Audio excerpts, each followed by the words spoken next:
2026-2027 ஆண்டுக்கான மத்திய பட்ஜெட் நாளைய தினம் தாக்கலாக இருக்கிற நிலையில அதன் மீதான எதிர்பார்ப்பு கூடியிருக்கு. சுதந்திர இந்தியாவில் பட்ஜெட் நடைமுறைகள் காலத்திற்கு ஏற்ற மாதிரி மாறினாலும் 27 வருடங்களுக்கு பிறகு ஒரு ஞாயிறு தினத்தன்று மத்திய பட்ஜெட் நாளைய தினம் தாக்கல் செய்யப்பட்டிருக்கு.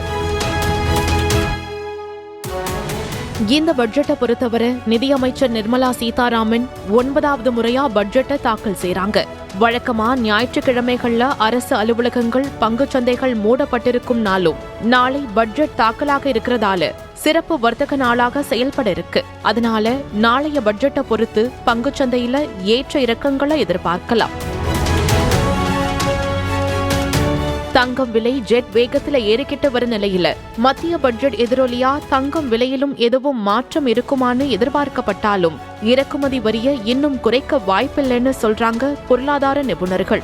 2024ஆம் ஆண்டுல தங்கத்தின் இறக்குமதி வரி 15%இருந்து 6% குறைக்கப்பட்டதால இதுக்கு மேலேயும் அதுல வரி குறைப்பு இருக்காதுன்னு சொல்லப்படுது. அதே நேரம் சர்வதேச அளவில் நிலவக்கூடிய பொருளாதார நிலையற்ற தன்மை, போர் சூழல்கள், இந்தியா மீதான அமெரிக்காவோட 50% வரி விதிப்பு உள்ளிட்ட நிலைமைகளை சமாளிக்க ஏதாவது வழிவகை செய்யப்படுமான்னு எதிர்பார்ப்பும் கூடியிருக்கு. குறிப்பா வேளாண் மற்றும் பொதுமக்களின் வாழ்க்கை மேம்பாடு சார்ந்த அம்சங்கள் எப்படி இருக்கும்னு எதிர்பார்ப்பு கூடியிருக்கு.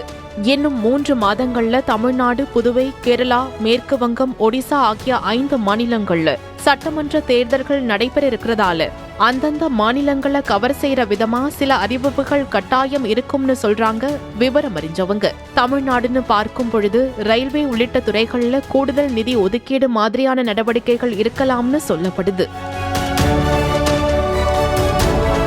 கடந்த ஆண்டோட கடைசி காலாண்டுல ஜிஎஸ்டி வரி விதிப்பு நடைமுறைகள்ல பெரிய அளவுல மாற்றம் கொண்டு வரப்பட்டதால அந்த பக்கம் பெரிய அளவுல கை வைக்க மாட்டாங்கன்னு சொல்லப்படுது.